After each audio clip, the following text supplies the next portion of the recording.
He's Look at him go! I guess. Look at him fucking go! Now that the camera's on him, it stops. He's camera shy.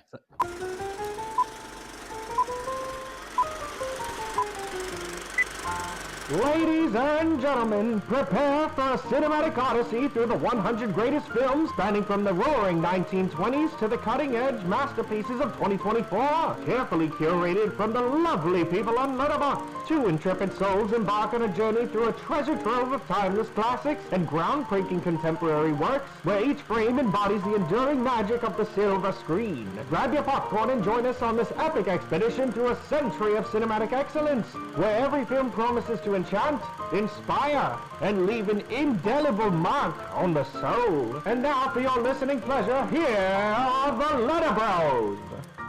Well, welcome everybody to the newest episode of LetterBros, where we let a wheel decide our fate, what movie we will watch next, based off the top 100 movies on Letterboxd. As always, I'm Felix, and that guy scratching his unibrow is Parker. How are we doing today, buddy? Was doing good till you said that. The fuck? Unibrow? No, you don't have a unibrow. Come on. Look at that. Look at that nice separation. Thank you, Felix. Yes, I'm doing good. It's a wonderful life, you know. I'm doing Yeah. great. It is a wonderful life. And it's an even more wonderful life if you've already seen this movie, because this shit rocks. We have shall I dive into the synopsis here so we can just get into the conversation? Because I'm we talked about it before we hit the record button, but I'm excited to talk about this movie with you. I've seen your Letterboxd review already. You've been early recently. I can't tell if I like it or not. But we have It's a Wonderful Life from 1946. It tells the story of George Bailey, played by James Stewart, a man who has spent his life helping others in his small town of Bedford Falls. On Christmas Eve, George reaches a breaking point due to various business fallacies that have gone on in his life and contemplates suicide. However, he's saved by his guardian angel, Clarence. This guy's a gangster. His real name's Clarence, who shows him how much the world would have been different without him. Let's redo that. No, I'm gonna leave that shit in there. I'm already pulling up the fucking. I'm already pulling up the clip from 8 Mile right now, dude. I couldn't help it. We have James Stewart as George Bailey, Donna Reed as Mary Bailey or Mary Hatch Bailey, Lionel Barrymore, the grand uncle of Drew Barrymore, as Mr. Potter, Thomas Mitchell as Uncle Billy, Henry Travers as Clarence, Beulah Bondi as Mrs. Bailey, Ward Bond as Bert, Frank Phelan as Ernie, and Todd Carnes as Harry Bailey. And of course, is directed by Frank Capra. So, Felix, I've seen your review. As I said, you started the episode off by saying that it is a wonderful life, especially if you've seen this movie. Why is this movie so wonderful? Well, as you know, Parker, this movie is a Christmas classic. No, I'm not starting that shit off like that. I mean, it is considered a Christmas classic, is it not? It really is. I mean, this is doesn't make considered any like fucking sense to me, because this movie hardly takes place on Christmas. It's the same kind of people that say that like Die Hard is a Christmas movie, bro. Die Hard is more a Christmas movie, in my humble opinion. And that's give or take. I mean, maybe that's just me being an asshole. Just shut up. No, I mean, like, to your point, this movie barely takes place on Christmas. And even then, I feel like the same thing that happens with this movie is the same reason why people think this is like a Christmas movie. Because, like, I was going into this movie thinking that the plot was going to be George Bailey wishes he never existed. And that's the movie. Like, that's the whole movie. And that scene takes place during Christmas.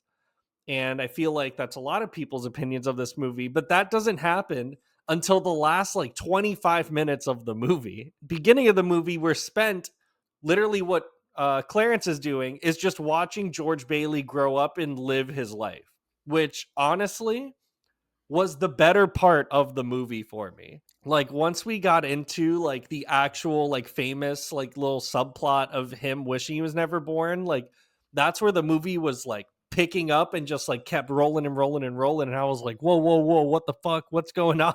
No, dude, honestly, like this movie, I didn't think I was going to like it that much. And I said that in my Letterboxd review that, you know, going into it, it's like, you know, It's a classic movie. It's a black and white movie, even though I watched it in like a remastered colored version, which was very interesting. I would probably go back and rewatch the black and white version in the future. But this movie just like it just makes you feel good. I'd say like that's just like the biggest takeaway is that I feel like a lot of the movies we've seen with like some like exceptions here or there are just like hard to watch or like miserable or shocking or scary. Like this movie's just like happy That is true. even through like the toughest points of this movie. And there are some like really there is like a couple like very tough to watch scenes. Like one that I think of is when Uncle Billy like misplaces those $8,000 and he's Mhm. running around like looking for it, and we clearly see like Mr. Potter just like stealing the money and just like never giving it back, and watching George like help Billy retrace his steps. I'm like, I've fucking been there. Like it was just giving me so much anxiety watching that. But other than that, like the rest of the movie just makes you feel so good. I agree with you. This movie is definitely meant to make you feel good. What I think the most interesting thing about this movie is just the direction that it takes with our protagonist George Bailey, who has since a young kid that we see him has always prided himself on wanting to go out and do great for the world and go out and explore and adventure. And as he continues to grow older, circumstances and his desire to do good for his neighbors lead him to just stay in Bedford Falls and he never really gets to leave. And so seeing his internal struggle with the fact that he never has really gotten to live out his childhood dreams, though for good reason, I think is a very interesting dynamic to the movie. And it's not often that we get, well, I'm finding that it is often in the Letterboxd top 100 because a lot of them are good films, but where we're getting the perspective of the side story, so to speak, or the story that is less interesting on paper. For example, his brother goes off and wins a Medal of Honor in the war. That is what most filmmakers would flock to, that type of story. It takes a lot more refined writing to be able to tell an interesting story about someone who stays in their hometown, never leaves, and tries to do good by everyone that they come across. But for the most part, I think they do manage to do it. I'm going to break the news to you. I did not like this movie. I probably won't watch it again. Oh shit. Yeah. I wanted to see how long I could get into the episode with you while, you know, I I get it. Like I understand why people will like it, and I think it's a decent like it's a well-made movie, but I have serious issues with the pacing of it, the overall and enjoyability of the experience. And I think that the story is really like plotted out poorly, and in a way that is not very interesting. But I do think what is interesting about the film is just that George Bailey is an interesting character, and the rest of the cast, actually, in my opinion, do a really good job and are entertaining in their roles. But yeah, man, I wasn't a huge fan. I thought it was a tough watch, a really difficult watch for me. Damn, a tough watch. Yeah. Not in an That's emotional crazy. way. It's just I found it to be almost excruciatingly boring. Damn, dude. No, that it's I'm gonna have to disagree with you there, dude. Like I just like I don't know, like George Bailey, like the character of George Bailey is just so fun to watch. Where like, yes, like he always wants to put, at least like in the beginning, he's very like self-centered. Like he wants to go out in the world and do all of these things like for himself to experience the world, but like he has this charisma and charm that's like infectious. And as the movie goes on, like you start to see all the circumstances kind of go against him, and you start like all of these things continue to pile up on this man that would normally just break a human being and just like, just shoot your dreams down. But like he continues to have that charisma and have that, that confidence in himself to just continue to like live out his dreams, even though everything in life is kind of going against him. So it was kind of infectious to watch, in my opinion.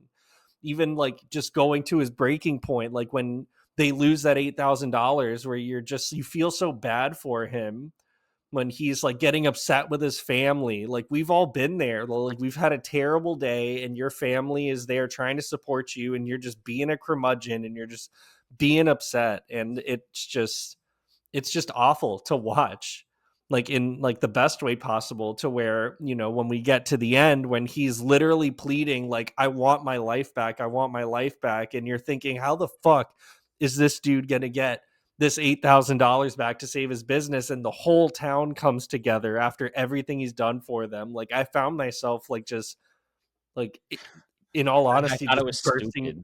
What?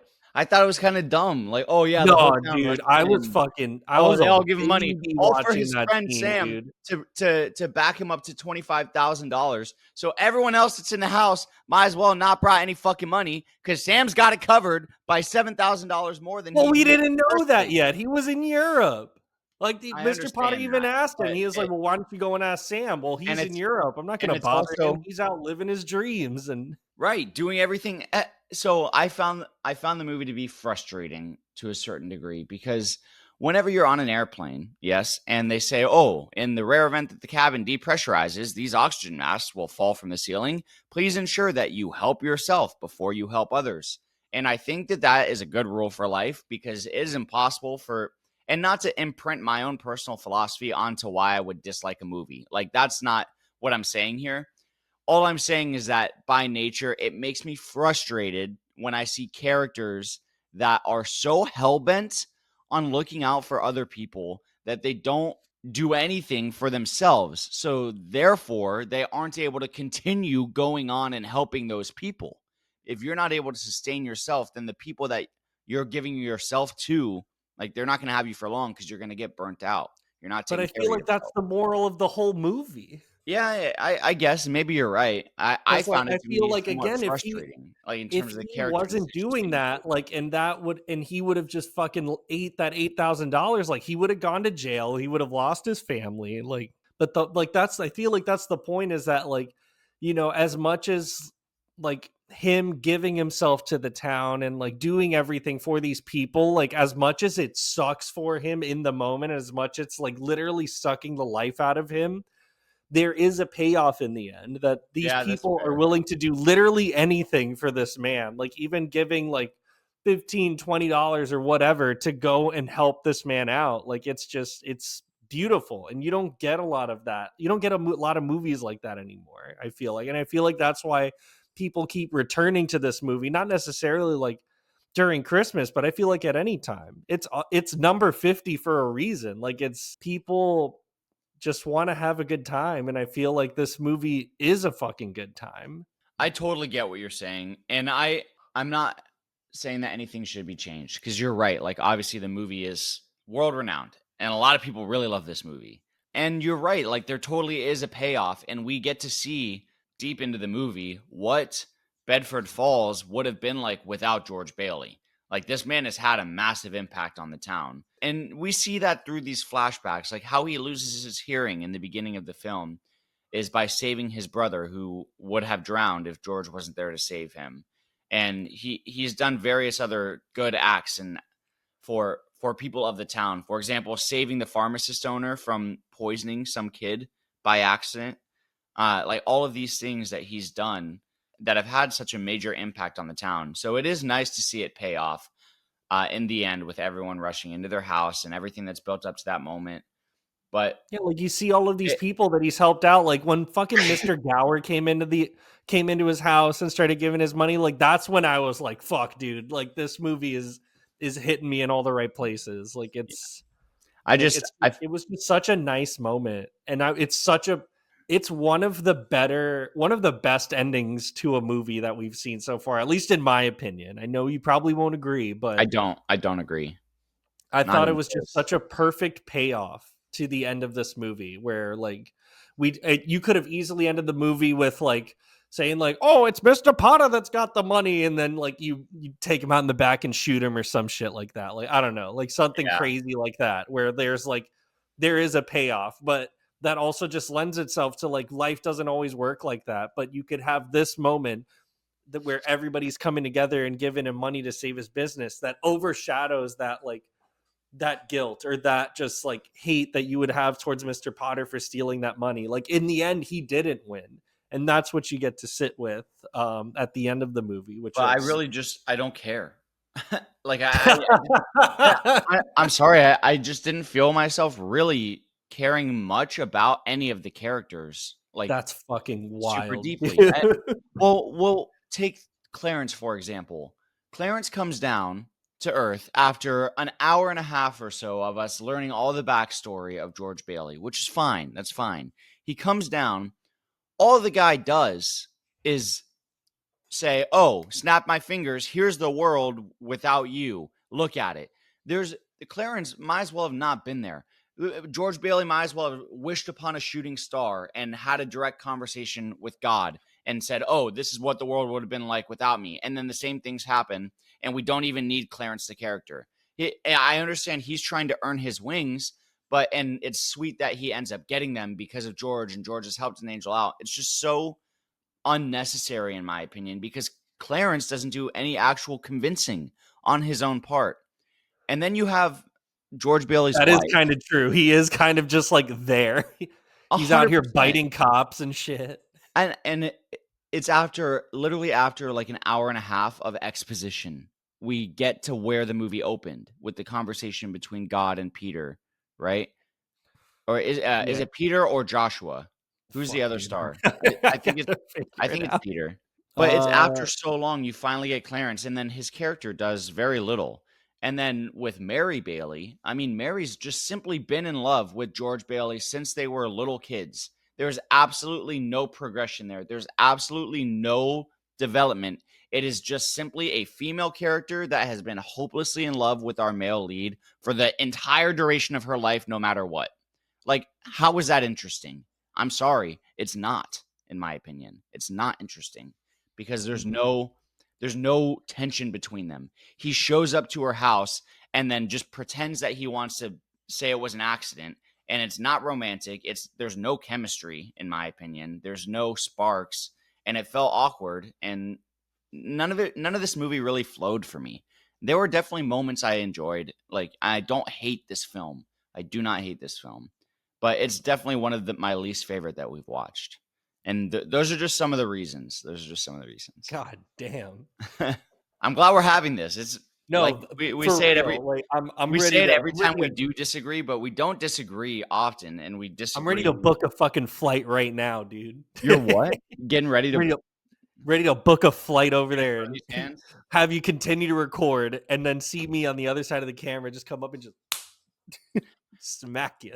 Well, Felix, I wasn't looking at what time we started the actual episode compared to when we were recording, so I don't know what timestamp it is that we're shooting for getting into the ratings. Oh yeah, I mean, but if you're ready to, I'm ready. No, I'm very interested to see what this score is going to be because it's gonna end up just being me like once again keeping a movie out of the bottom. No, I like this because it's equal parts me dragging down the movie. Well, I'll wait till you get back to your seat and we'll join in on these rankings. You should put in a AI insert. Oh my god, or just a picture of you. No, please. You think I should be like, "Hi, my name is Parker Paget, and I fucking hate this movie." I just got done saying I don't hate it. My name's Parker Paget, and I hate Christmas. Okay, that's fair. Halloween is my shit. Halloween is my Christmas. Which, speaking of, go. While we're waiting for Parker, go ahead and subscribe to the Spooky Senders podcast. As we anxiously wait for their for their 2024 house rankings. Huh? You heard what I said. No, I didn't. I heard 2024 house rankings. I said, go ahead and subscribe to the Spooky Senders podcast while me and the rest of the audience anxiously wait for their top 10 houses of 2024. Do we never post it? I don't think so. I don't know. You're the one who fucking posts it. I'm pretty sure we posted it. Oh, you did? I did, yes. Well, if we did, I'm going to go and post a link for it over here. Yeah, go listen to it. Well, now that Parker's back in the seat, let's fucking get into this because I'm ready. This movie ended up getting 1.5 stars, dude.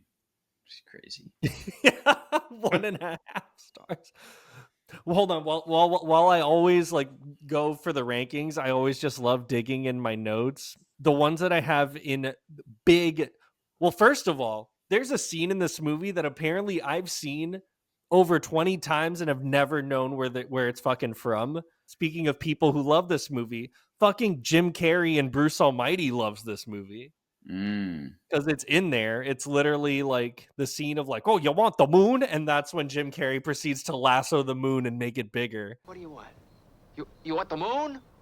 Just say the word and I'll throw a lasso around it and pull it down. Oh, interesting. Yeah. Like that Again, that harkening line of back like, to you when want he's the moon has been in the back of my brain since I was a kid. And when I heard it, it was like it's like a dog hearing a squeak toy. I was like, Yeah. That's funny though. like that was really nice to see come full circle. I was like, that's fucking great. All right. Well, Kick us off. yeah. Oh, I'm a kick, all right. Because enjoyability and rewatchability, I'm kicking it off. This shit is a 14 in my opinion. I did not think I was gonna like this movie as much as I thought. I thought it was gonna be more like in the middle, just being like, oh, it's a classic like movie from the 40s. Like, how attached could I possibly be? Apparently very attached. And I feel like I do say that a lot, but I feel that I will be returning to this movie a lot more often than the ones that we have, the other like middle or so movies that we've seen on this list. But I want to hear what your score is. I give it a 6 out of 15. God damn. I just don't think I really found this movie to be not that enjoyable. I was frustrated watching it, thought that it didn't really have flow or incredibly interesting characters. Like I said, there were definitely moments where I was like, okay, like that was very charming.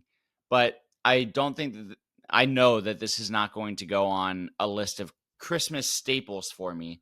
It's definitely not something that I'm going to make a point to watch consistently around the holidays or any time really. I wanted to mention there's really no good time coming up to mention this, but I did want to sneak in too that whenever Clarence does bring George Bailey into this parallel universe, I got major Hill Valley under Biff Tannen vibes.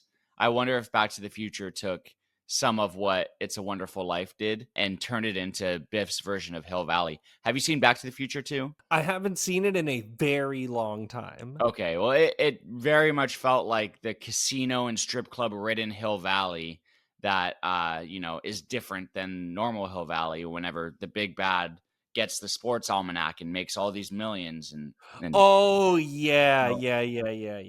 I thought that was very interesting. And you know what? That part of it was done well. I think that it was interesting to see what everyone's alternate scenario was. That's where I most enjoyed the movie and was seeing how George impacted all these people around him.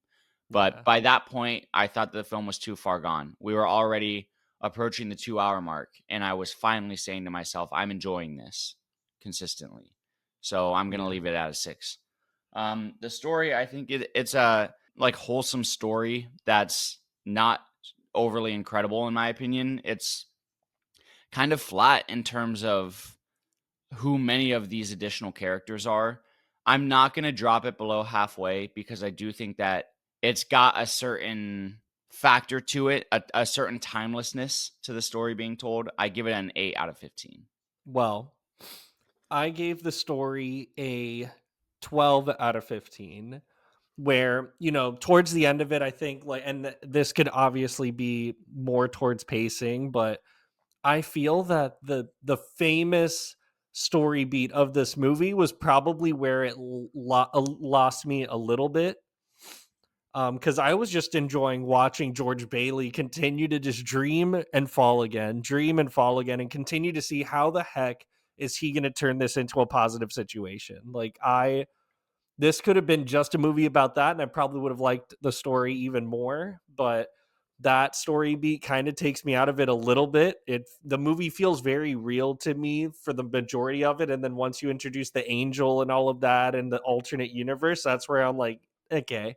But I know that that's like the major selling point of the movie, so I won't knock it too much. For lasting impression, I mean, I gave this a 14 out of 15 as well. This was something that truly left like a very big emotional impact, not just on me, but I mean, this movie continues to live on so many years after it's been released. It's referenced everywhere. Just like I said in like Bruce Almighty, it's referenced. Like the story beat itself is just that story beat alone has fucking spawned a horror movie. Wait, what are you talking about? It's a Wonderful Knife. Oh, I tried watching it. I couldn't. I'm gonna finish it just because I want to rate it on Letterboxd. But dude, it's kind of dumb. But I mean, that's just the impression that this movie has had on Hollywood and just like media in general. Like it's a classic for a reason. yeah, it certainly has, but I don't think that it's one that I'm gonna tie myself to, especially when it comes to holiday movies. I feel like people really have their favorites. And to me, this isn't one that really is gonna leave its mark on me when it comes to being a holiday movie or just even a movie that we got to watch for this challenge that we're doing of watching all 100 on Letterboxd. I give it an 8 out of 15 for those reasons. I just don't think that it's one that's really going to stick to my brain, especially because there are so many like things on the smaller side that happen throughout the film. You know what I mean? Where George kind of has to adapt and still be positive and maneuver his relationship with Mr. Potter or with whoever it is in town. Like Mm-hmm. the minutia of the film is not going to stick with me. I'll remember what the film is about at large, down the line. But yeah, for visual and auditory appeal, I give this a 7 out of 10. I thought that just like it looked fine. I don't know. It wasn't anything crazy in my opinion. Yeah, I mean, I kind of agree with you there. I ended up with an 8 out of 10. I mean, the set design and everything looked really cool. And like, maybe it was because I watched this movie in color, but I thought like all the outfits and everything and like even just like the Bailey house, like after they like redo it when it's not looking like complete shit is really pretty to look at. And Yeah, just yeah. like all the Christmas decor was really nice. Just all like the shots in the snow looked really cool, but the soundtrack didn't really hit for me as much either until like the very end, like once you get to like the more emotional scenes where it like kind of blends together very well. But I mean, other than that, like it wasn't that memorable. So I'm comfortable leaving it at an 8. For pacing, I also gave it not a 9, an 8. I thought the movie for the most part held my attention a lot until we got to like the main story beat and where it kind of just started spiraling a little bit out of control is where it kind of lost me. But for the most part, like I didn't feel like I was watching a 2-hour movie. This movie felt like a solid, like just 100-minute movie. Like it flew by pretty quickly for me. You're crazy for that. I give this a 5 out of 10. I was more bored watching this than In the Mood for Love. 100%. God damn. 100%. And again, like I feel bad when I'm like shitting on a movie. I'm glad that you liked it. I'm really glad that you liked it. I thought that it just dragged for me, like from start to finish, really up until the last like 20 minutes. And there were definitely certain times where I would groove and I would feel the pace start to pick up. And then we would just kind of regress to like a variation of the same thing that we were already watching. And it really was, I don't know. Sometimes too, like you catch a movie at a bad time. I don't know if that's what happened. Do you know what I mean? Where like you're just not really in the mood. I mean, Does that ever maybe happen to you? I don't think that that's what happened here. I think that it definitely is the movie. that like you're just like not in the right mindset, but you're like, oh, I For just gotta that watch this specific movie. movie. Like after I was like an hour and 10 minutes in and I just was like, I wish I was watching something else right now. I just I mean, I guess that has to do with like your movie watching experience, not necessarily like the mood that you are in watching the movie. right, right. But anyway, I did think that the acting was very good throughout the film. I do give it a 9 out of 10. I thought that everyone was good and it's like a pretty large cast and I thought everyone sold it. I really liked it. What about you? I agree. I gave it a 9 out of 10 where it's like it's not like acting that's like blowing me away. Like there wasn't a performance that like took me out of it or made me think it was goofy. The only one that I think might have been like Potter. yeah, like how you're selling him as this big bad and like yes, the things that he's doing are absolutely terrible, but like I don't know, I think it's like his face. his like face acting, it's very goofy looking. Like I It is couldn't a little really goofy. take him seriously. Like whenever he's getting mad, I just couldn't help but like laugh. That like it's just so funny to watch this man get upset. But like after he steals the $8,000, that's when I was like, okay, yeah, this guy's a real piece of shit. But again, the acting overall was really good. Suspension of disbelief, I gave it a 7 out of 10. I think that's my lower score of the rest of it. Because again, like throughout the movie, everything's going well when it's solely based in reality. And once we get to like the whole angel stuff and all of that, like that's where it kind of took me out of it. Like I really, and obviously, like this movie has done very well for itself, and this story beat alone is what people remember about the movie, but it kind of took me out of it. Which part was it? Just the like wishing that he was never born. Oh, yeah, I agree. That's also where I had an issue with it. And while I found it to be interesting, there were a lot of times in this movie where I would think to myself, why are these things happening to them and why are they making the choices that they are making? And then it occurred to me that it's probably because they are written in a movie. Like they are movie characters. And it felt like that to me a lot at times, especially with the whole story surrounding Clarence. I'm between a 6 and a 7 on this. I have it down originally as a 6, and I'm gonna trust that with a 6 out of 10 because I remember several instances, such as like his brother Harry, like he dies, and I think Clarence says like the age of like 9 or 10, and then on his tombstone it's like he would have been 7, and I'm just like that doesn't make sense. It doesn't make sense. Like what is it because we're in a different world? But I Get wish your I had fucking more. math right, bro. I wish that I was writing these things down as I was watching because now I'm struggling to pull up from the well like the things that kind of irritated me in terms of suspension of disbelief. But I had it down as a 6. I'm going to leave it there. For originality, this is kind of a tough one for me. I put it at a 9 out of 10. I mean, this is like a 100% like one of the most original Christmas classics of all time. It came out in 43. Like it's a very original story about a guy that basically he's put the town on his back. Like he has become the personification of Bedford Falls. And it's just like a nice original story that I give an 8 out of 15 in terms of story, but originally in terms of originality, it's good. No, I gave it the same thing. I gave it a 9 out of 10, where it's like, obviously, this isn't like the most unique thing. It's obviously based on a short story. I think it's called, oh, crap. It also has some like a Christmas Carol vibes to it, like 100%. Definitely I drawn. mean, like the whole like Ghost to Christmas Past, like Clarence the Angel type thing. It So that makes definitely me has want to its knock it to an 8, parallels, but but it's based on The Greatest Gift by Philip Van Doren Stern, which was originally written as a 21-page Christmas card that what? he gave out to, he gave out to like 200 friends, and I guess like one of the producers found it and bought the right and had like the studio buy the rights to it to make it into a movie. So while again it's based on something, it feels very original. Like it's kind of like, not to make it a really weird parallel, but it's kind of like The Thing, where yes, like it's based off of an already existing piece of fiction, but it's done in an original and just interesting way, Well in my said. mind.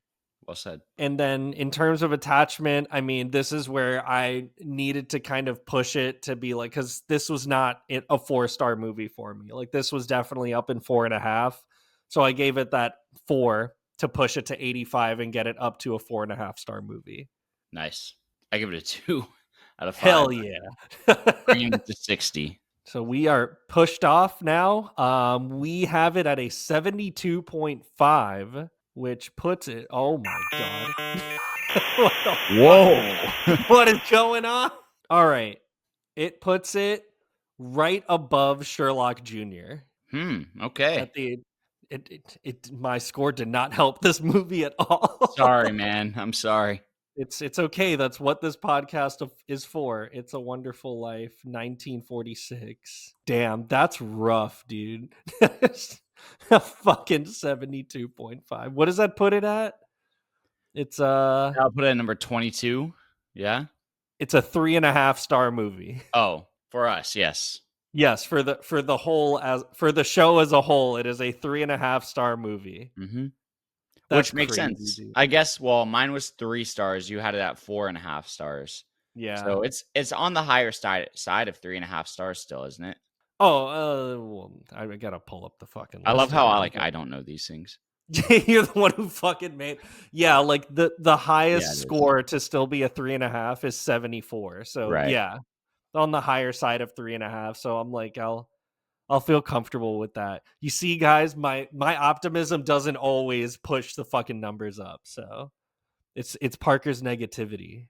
Hey, But now this is definitely I think this is definitely the most drastic the difference between our scores in either I direction. think so. Honestly, this was crazy. This was a crazy episode, I and wish that we were saving you know our what, guest Parker? stats. That was crazy because he was before we recorded. Parker was like, "I think this is going to be a great episode," and I'm over here thinking, like, "Damn, we must have really loved this movie."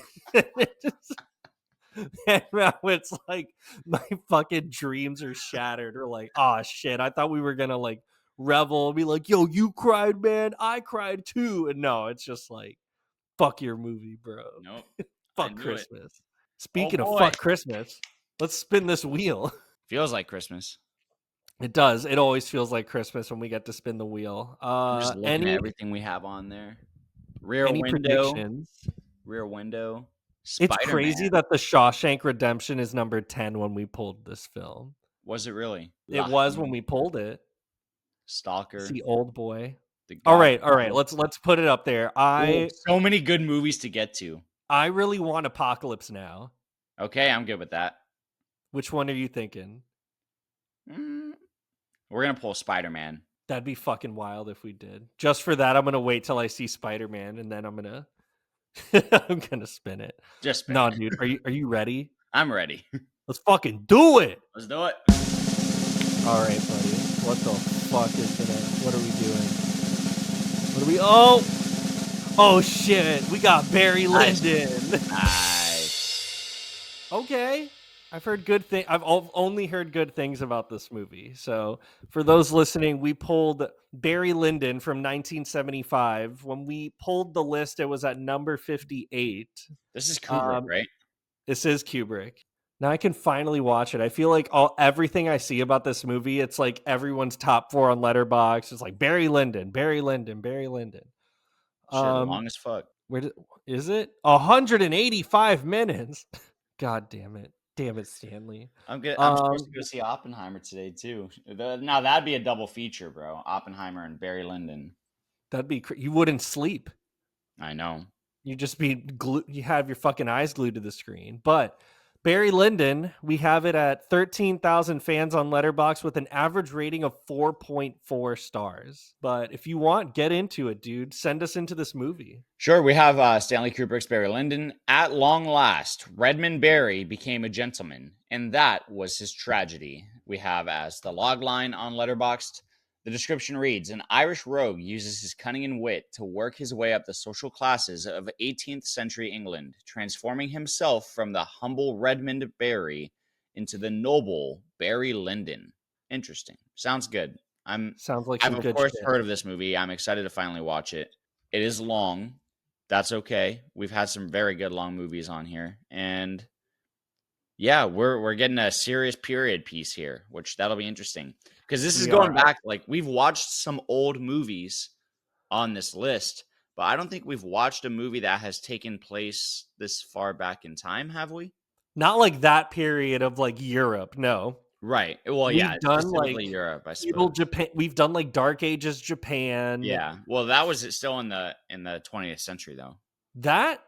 Oh well, no. I Maybe, thought it was like 16th century. Are you talking about Sancho the Bailiff? Or are you I'm talking talking about Sancho the Bailiff. Okay, yeah, that was much earlier. That was maybe like 17th century, right? Yeah, something like that. But I mean, this is going to be interesting. Like, I've only heard good things about this. This is on like every fucking movie celebrities like top 4 list, I feel like. And I mean, it's Kubrick. It's one of the 2 Kubrick films that we have on this list, so it's going to be very interesting. What's the other one? 200, Path to Glory. Path to Glory. Yes, that's the Kubrick film. Damn, Kubrick was directing in fucking 57? He was, dude. He's old as fuck. That's crazy. Yeah, it is. But yeah, so one of 2 Kubrick films that we have on the list. So I'm excited that we're getting into it for sure. But cool. Well, Parker, I'm upset, but I'm glad that we got to speak today Me and too, get to talk Felix. about It's a Wonderful Life for Sorry to crush sure. your dreams. It's okay. I'll survive. But as always, my dude, where can people find you? Just find me on Letterboxd at Parker_Paget. Probably gonna You go can see find Oppenheimer in 70mm for the first time ever. I've never seen Oppenheimer, so For the love of God, we'll see. please. Yes, we need to. I'm anxiously waiting for that review because Oppenheimer was like my favorite movie of 2023 for sure. Really? Okay. Yeah, I think I saw it like 4 times, all in like large format, so like IMAX, Dolby, like Damn, everything. that's crazy. The only thing I didn't see it, and fucking Patrick got to, was 70mm. IMAX 70mm. Yeah. That shit was fucking, I heard, was insane. So I'm jealous that you're going to see it in 70mm. Is it IMAX? Yeah, IMAX 70mm. God damn it. At Universal City Walk. It's like one of the biggest IMAX screens. It's fucking huge. That's nuts, dude. I'm happy for you. Go enjoy it. We'll see. I also just watched Late Night with the Devil, so you can catch my review up on there right after this episode. You can follow me on Letterboxd at ETZIO911, Ezio911. For my reviews, I was gonna go see Nejan 2. It's this like crazy Chinese animated film that's like I remember you the talking about number 5 highest grossing film of all time right now, which is insane. But I don't know if I'm gonna go see it. I need to watch the first one first. But other than that, guys, this is a LetterBros podcast, and we will see you at the movies.